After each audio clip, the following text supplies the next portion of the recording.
So, what's the real story with the world today? It's kind of complicated, isn't it? We see incredible progress, but at the same time, there are these massive problems staring us in the face. In this explainer, we're going to use data to try and make sense of it all. We'll look at how things are genuinely better in lots of ways, still pretty awful in others, but also, and this is key, definitely improvable. Okay, let's just start with a hard truth. Something genuinely awful. Every single minute, around 10 children under the age of 5 die somewhere in the world. Just let that sink in. That's about 5 million young lives lost every single year. It's this almost invisible tragedy, and it really highlights the scale of the challenges that we're still up against. So here's how we'll break it down. We'll look at the persistent struggle, then dive into the unprecedented global progress. After that, we'll touch on how things are transforming how we live, acknowledge the challenges that remain, and finally, think about shaping a better future. Basically, we're walking through the awful, the better, and the improvable parts of our world. All right, Section 1, the persistent struggle. Let's first dig into where things are still deeply, deeply challenging. This is the awful piece of the puzzle we talked about. Wow, look at this. This chart really lays bare the connection between how wealthy a country is and whether its children survive. In poorer countries, tragically, far, far more children die young, sometimes over 50 times more than in the richest places. It hammers home the point that where you happen to be born can literally be a matter of life and death.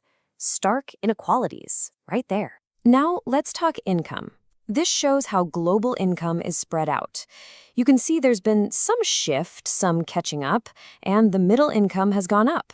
But let's be real, billions of people are still living on incredibly low incomes, while the wealth at the very top is just staggering. Global inequality? Yeah, it's still enormous. And then there's gender inequality, specifically in unpaid work. Think housework, childcare. Check this out. In every single country shown here, women do way more of this unpaid labor. In India, it's nearly 10 times as much. This isn't just about fairness. This imbalance really affects women's chances in the paid economy, And, of course, we absolutely cannot talk about awful without mentioning climate change. This map gives you a snapshot of temperature anomalies. Basically, how different the temperature is from a recent average. All that red, those are areas significantly warmer than usual. It just shows how widespread this critical challenge really is, affecting the whole planet. Okay, Section 2, Global Progress.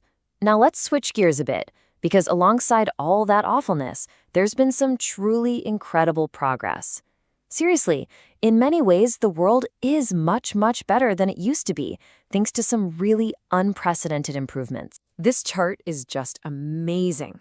It tells the story of humanity's great escape from extreme poverty.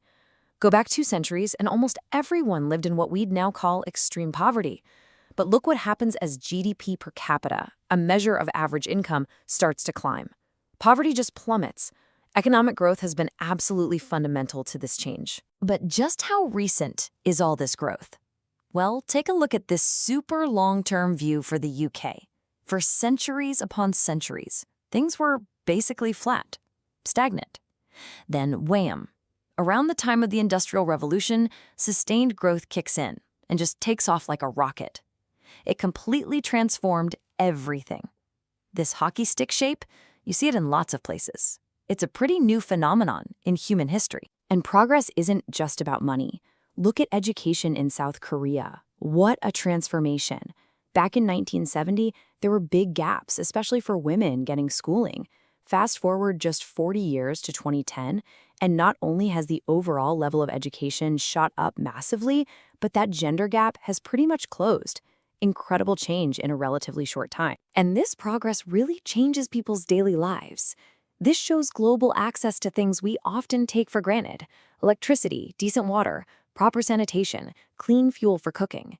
You can see a clear upward trend. Billions more people have gained access to these essential services just in recent decades. That's huge. Section 3, Transforming Lives. So beyond those core improvements in income, health, and education, there are these other huge shifts happening that are fundamentally changing how we live across the globe. Let's keep rolling with this better theme. Here's a massive change: how many children women are having on average. The global fertility rate has literally halved since the 1960s. It went from about 5 kids per woman down to less than 2.5 today. What's driving this? Well, it's a mix. Things like women getting more education and opportunities, fewer children dying young, and honestly, the rising cost of raising kids. Think about where people live. For almost all of human history, nearly everyone lived in rural areas. This chart shows just how incredibly recent and incredibly fast the move to cities has been, especially over the last couple of centuries. Now, more than half of all people on Earth live in urban areas. That's a total flip. We're also way more connected through trade than ever before. Look at the value of stuff being exported as a percentage of the world's total economic output. It's GDP.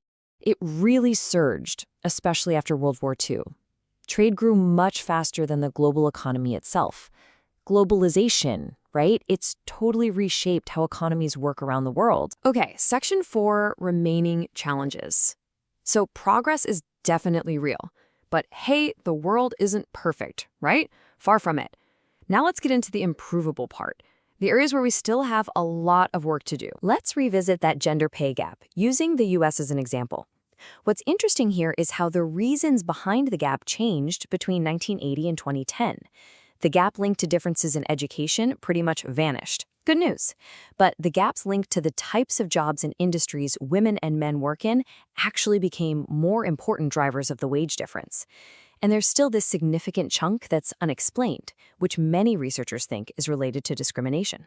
So the problem changed, but it didn't go away. What about happiness? Does having more money make you happier? Well, generally, people in richer countries do report being more satisfied with their lives. You see that upward trend. But look at all that scatter. Some countries are way happier than their income level might predict, others less so. What does this tell us? Income definitely matters, but it's clearly not the only thing that contributes to our well-being. There's more to the story. And what about that trade boom we saw earlier? Does it automatically lead to economic growth for everyone? Well, there seems to be a positive link here too. Countries whose trade grew faster often saw their economies grow faster as well. But, and this is a really important but, the benefits aren't always spread evenly. Who gains and who might lose out from trade? That needs careful thought and management. It's not automatic progress for all, which brings us nicely to our last section, Section 5, Shaping the Future. Because this whole story isn't finished yet, right? We have agency, we have potential. Understanding what's driven change so far gives us clues about how we can make the world even better. So, what really makes a positive difference? Looking across all this data, some key things pop out again and again. Empowering women, especially through education and work. Pushing down child mortality rates even further. Investing in good quality education, especially early on. Making sure people have access to family planning. Driving technological innovation and spreading it around. Putting policies in place to tackle inequality, like social safety nets, and even shifting social norms about what's acceptable or expected. These look like really powerful levers we can pull to build a better future. And we know that targeted efforts can have a massive impact. Take the Perry Preschool Program. This was an experiment providing high-quality preschool to kids from disadvantaged backgrounds. And guess what? Years later, those kids showed major long-term benefits: higher test scores, better graduation rates, better life outcomes overall. It's solid proof that investing early, especially in education, really pays off down the line. So there you have it. The world today, definitely better than it was, still truly awful for far too many people, but absolutely, undeniably improvable. The progress we've seen is real, but it's also uneven and maybe even a bit fragile. Which leaves us with the big question, doesn't it?